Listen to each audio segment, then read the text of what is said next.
the federal government came out with the unemployment rate, and it looks amazing. So let's have a look and dissect it.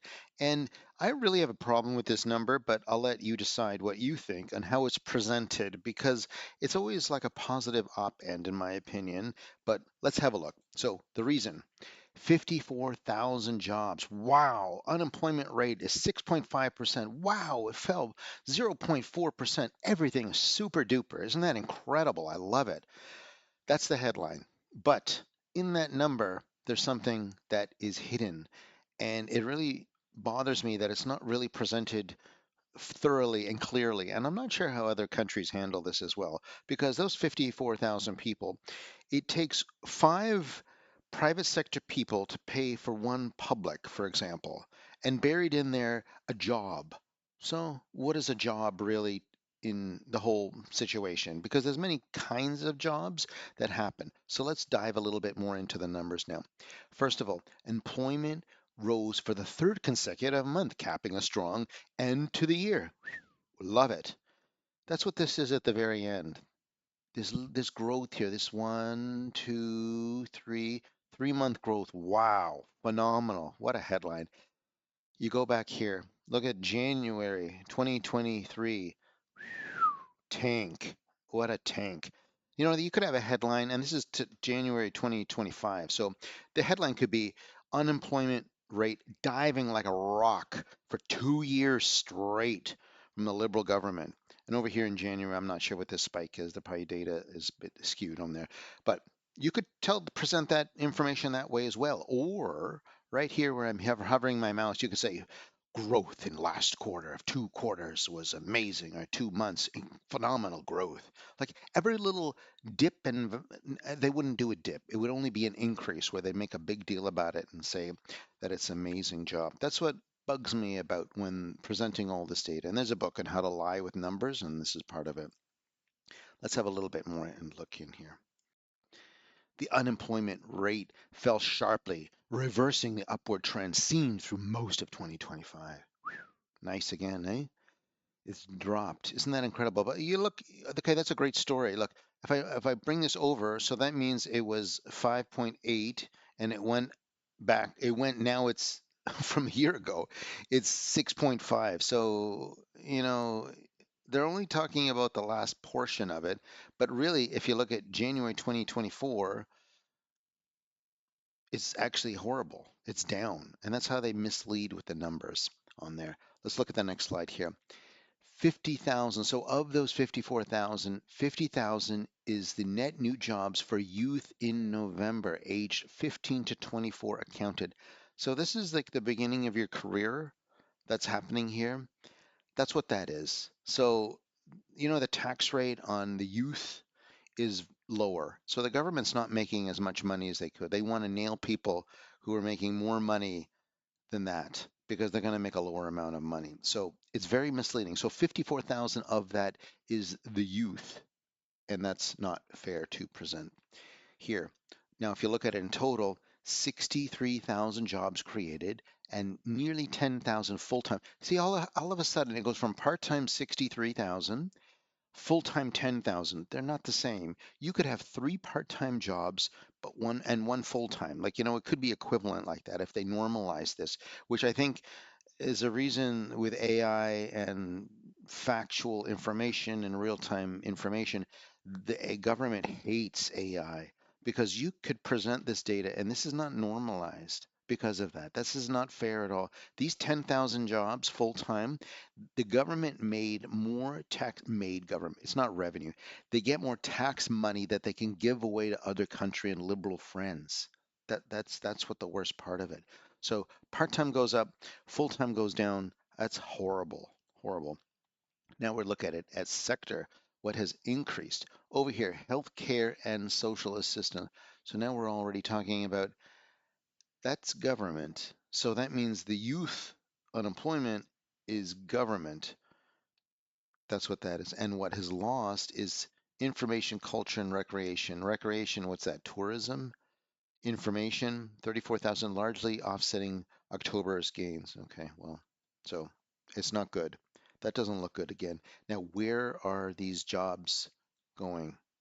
If you look here, it's Alberta. So this is Daniel Smith, though, that's actually boosting the economy. And sometimes, a lot of times I figure too, with Canada, we have 4 seasons and it's so spread out and it's hard to, you know, not, I want to say to voice your opinion because we're so scattered around the country that the government can diffuse a situation by just traveling somewhere else, having the CBC put in the newspaper, and it sort of downfuses or diffuses the situation because Alberta doing it. So this is Daniel Smith. So basically, the federal government bragging about 54,000 jobs and the unemployment rate has gone down 3 consecutive is because of Daniel Smith, period. That's not fair how they present that information. Let's look at the next one. Hourly wage continued to grow, rising 3.6% year over year. Great. So $37 an hour is the average hourly wage. Okay, I don't know how they got from 15 to 24 years old and they got that wage. The year over year change 3.6%. What's inflation? 3%? So why are they bragging about it? It's just inflation if that was it. It's just that's what inflation is. So it's not really anything to get that excited about. Let's look at the next slide. Beneath the positive headlines, employees' job security is failing sharply and falling sharply. So 4% down. So year over year decline employees who feel secure in their job. So basically, a lot of people feel the crunch. They feel companies that are trying to optimize to improve their margin, to lower costs, to straddle down for the harsh financial storm that's coming. That's really what they're preparing for, and people are not looking good about that. So that story starts changing drastically from the beginning of the sharp decline. Let's look at the next one. A drop in security is the most pronounced in public and professional sector. So drop in security, public administration down 12 points. Okay. What does that mean? Government? Oh, 2025. Yeah, it's the government that's down. Healthcare and social assistance down, so negative 8.5, and educational services, professional, scientific, and technical services down. That's not good at all. Look, manufacturing down, construction down, like construction down. Aren't they supposed to build, like, what do they say, 500,000 houses a month or something, a year? Nothing. Absolutely nothing. All this hogwash during the election campaign, it's all garbage. It doesn't mean anything. Everything's down from 2 years ago. I'm looking at the timetable at the top. So everything is down. Let's go to the next slide. Employees are also less confident they could find a similar paying job if needed. Yeah, 6 points down year over year. So basically, they're saying they're less confident. They figure that they can't, the job that they have, if they lose it, they can't get another one at the same pay. They'll have to take a pay cut. This is where the liberal government, the very filthy rich liberal government and politicians will say, well, we got to strap down. We all got to strap down.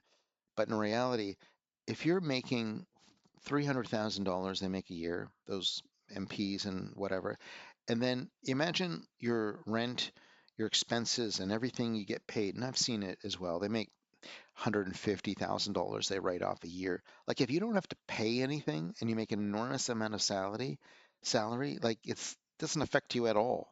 It's transparent, all the harsh, horrible decisions that the liberal government is making, and you leave your comments what you think.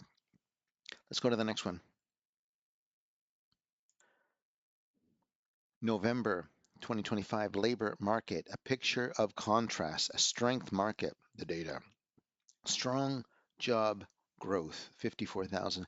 You know, I can flip back to that other slide. It's really the only 3 months in the last year, or was it 2 years? 2 years going back, that it's been a third consecutive month. So let's go back to the front over here. Highlight here. This is the third, you see? But from 2022, so that's 3 years, it's been an enormous, sharp decline. less and less jobs being created. See, and this chart here, these are the jobs created. It just keeps going down and down and down. So the employment rate is getting worse.